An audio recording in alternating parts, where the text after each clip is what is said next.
नमस्कार, मी स्नेहल।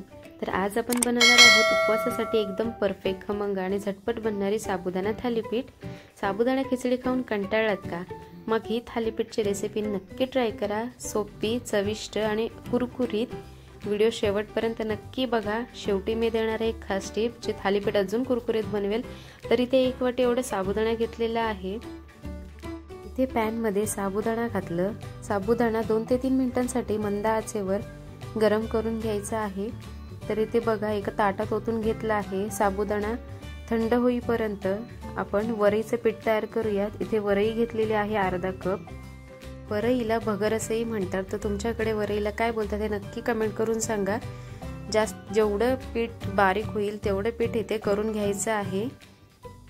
वरईचं बारीक असं पीठ तयार आहे ते एका ताटात काढून घेऊयात आणि साबुदाण्याचंही पीठ तयार करून घेऊयात। तर तुम्ही इथे बघू शकता साबुदाण्याचं पीठ हे तयार झालेलं आहे, तेही ताटात काढून घेतलेलं आहे। यातच आता एक उकडलेला बटाटा घातला। बटाटा तुम्ही हातानेही स्मॅश करून घेऊ शकता किंवा किसूनही घेऊ शकता।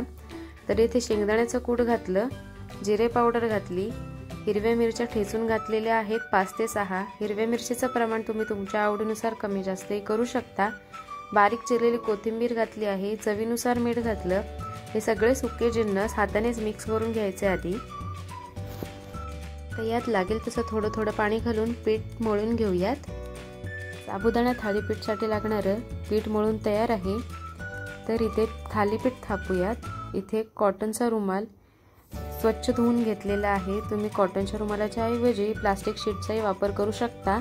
तुम्हाला ज्या आकाराचा गोळा हवा आहे त्या आकाराचं तुम्ही इथे साबुदाणा थालीपीठ तयार करू शकता। एका वाटीत पाणी घेतलेलं आहे। पाण्याचा हात घेऊन थालीपीठ थापून घ्यायचं आहे। जेवढं शक्य होईल तेवढं पातळ असं थालीपीठ थापायचं आहे। थालीपीठ थापून तयार आहे। इथे तव्यावर थालीपीठ शेकवून घेऊयात। तव्याला थोडं तेल लावलेलं आहे जेणेकरून थालीपीठ खाली चिकटू नये। तर इथे दोन्ही हाताने रुमाल उचलून घ्यायचं आणि तव्यावर थालीपीठ टाकायचं।